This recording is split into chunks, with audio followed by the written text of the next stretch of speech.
Hello friends, welcome to Secret of Samayal. இன்னைக்கு நம்ம பார்க்க போறது ஒரு சூப்பரான பொரியல் ரெசிபி. இந்த பொரியல்னா சொல்லலாம் ஒரு ஸ்நாக் மாதிரியும் நீங்க வந்து சாப்பிடலாம். பொரியல் சாப்பிடாத குழந்தைங்களுக்கு இந்த மாதிரி நீங்க காய்கறியோட சேர்த்து முட்டையோட சேர்த்து ஃப்ரை பண்ணி கொடுத்தீங்கன்னா கண்டிப்பா சாப்பிடுவாங்க. இன்னைக்கு நம்ம செய்ய போறது காலிஃப்ளவர் முட்டைக்கோஸ் அப்புறம் முட்டையோட சேர்த்து ஒரு பொரியல். சரி வாங்க டிலே நம்ம இந்த சூப்பரான பொரியல் எப்படி செய்யலாம்னு பார்க்கலாம்.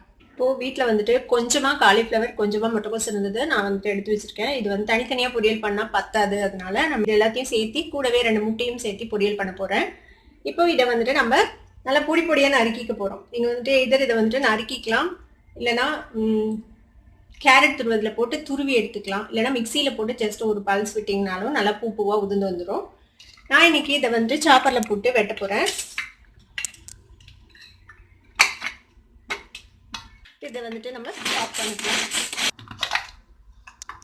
இந்த மாதிரி நல்ல பொடி பொடியா சாப் பண்ணிக்கோங்க. ஒரு தட்டில் மாத்திடலாம். நம்ம இதே மாதிரியே முட்டைக்கோசையும் நம்ம வந்துட்டு சாப் பண்ணிக்க போறோம். பாருங்க, நைஸா சாப் ஆயிடுச்சு.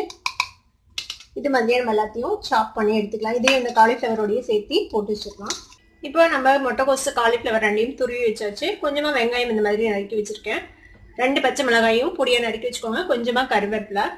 ஒரு பேன் அடுப்பில் வச்சுருக்கேன். அதில் ஒரு 4 டீஸ்பூன் அளவுக்கு எண்ணெய் விட்டுருக்கேன். கொஞ்சமாக கடுகு தளிச்சுக்கலாம். கூடவே கொஞ்சமாக உளுத்தம்பருப்பு, கொஞ்சமாக கடலைப்பருப்பு சேர்த்துக்கலாம். கடுகு வெடிக்குது. இப்போ கடலைப்பருப்பு உளுத்தம்பருப்பும் பொரிஞ்சிடுச்சு. இப்போ நம்ம வெட்டி வச்சுருக்க இந்த வெங்காயம் சேர்த்துக்கலாம். கூடவே இந்த கருவேப்பிலையும் பச்சை மிளகாயும் சேர்த்துக்கலாம். சரியும் நல்லா வதக்கி விட்டுலாம்.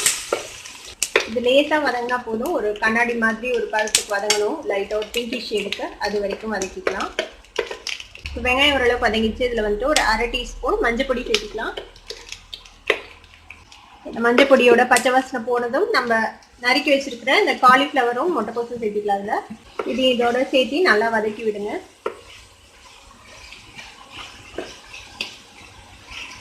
இதுக்கு தேவையான அளவுக்கு உப்பு சேர்த்திக்கலாம். நம்ம 2 முட்டை சேர்த்து போகிறோம், அதுக்கும் சேர்த்து உப்பு சேர்த்திக்கலாம். இப்போ இதுக்கு தண்ணியெல்லாம் சேர்த்த தேவையில்லை. இதோட தண்ணியிலேயே இது வந்துட்டு வெந்துடும். ஆனால் நம்ம நல்ல பொடி பொடியாக வெட்டியிருக்கோம். அதனால இதுக்கே லோ ஃப்ளேமில் ஒரு 5 நிமிஷம் மூடி போட்டு வேகணும். மூடி போட்டு நம்ம ஒரு 5 நிமிஷம் இப்படியே வேக விடலாம். ஒரு 5 நிமிஷம் வச்சு நம்ம ஓப்பன் பண்ணி பார்க்கலாம். பாருங்க, நம்ம தண்ணியே விடலை. ஆனால் இந்த முட்டைக்கோஸில் இந்த காலிஃப்ளவரில் இருக்கிற தண்ணியே வந்துட்டு நல்லா தண்ணி விட்டு வந்திருக்கு பாருங்க. ஒரு 2 நிமிஷம் இது வந்துட்டு இப்படியே வதங்கட்டும். இப்படியே ஓப்பனாகவே வச்சிடலாம். இனி இது நல்லா சாஃப்டாகவே குக் ஆயிடுச்சு. இப்போது இந்த அளவுக்கு நல்லா வெந்ததுக்கப்புறம் நான் இன்னைக்கு 2 முட்டை இதில் வந்து பிரேக் பண்ணி விட போகிறேன். நீங்கள் வந்துட்டு முட்டை அதிகமாக வேணும்னாலும் நீங்கள் போட்டுக்கலாம்.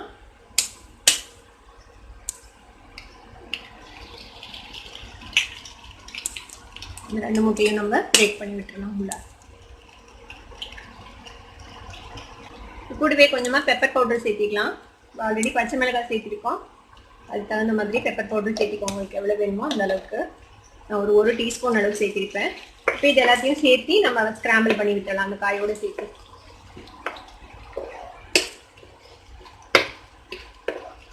இந்த முட்டை வந்துட்டு நல்லா வேகணும். அது வரைக்கும் நல்லா இதை வந்துட்டு நம்ம வறுத்து விட்டுடலாம்.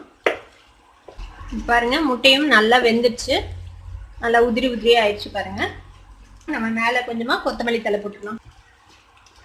அவ்வளோதான், நம்மளோட ஈஸியான காலிஃப்ளவர் முட்டைக்கோஸ் போட்ட ஒரு முட்டை பொரியல் ரெடி ஆயிடுச்சு. இந்த ஈஸியான ஹெல்தியான பொரியலை நீங்களும் ட்ரை பண்ணி பாருங்க. ட்ரை பண்ணி பார்த்துட்டு எப்படி இருந்தது அப்படின்னு எனக்கு கமெண்ட்ஸ்ல ஃபீட்பேக் கொடுங்க. இந்த வீடியோ உங்களுக்கு பிடிச்சிருந்ததுன்னா சப்ஸ்கிரைப் பண்ணுங்க, பக்கத்துல இருக்க பெல் ஐகானை கிளிக் பண்ணுங்க. அப்பதான் என்னோட நோட்டிஃபிகேஷன்ஸ் உடனே உங்களுக்கு வந்து சேரும். லைக் பண்ணுங்க, ஷேர் பண்ணுங்க. தேங்க்யூ ஃபார் வாட்சிங் this video viewers. Bye bye.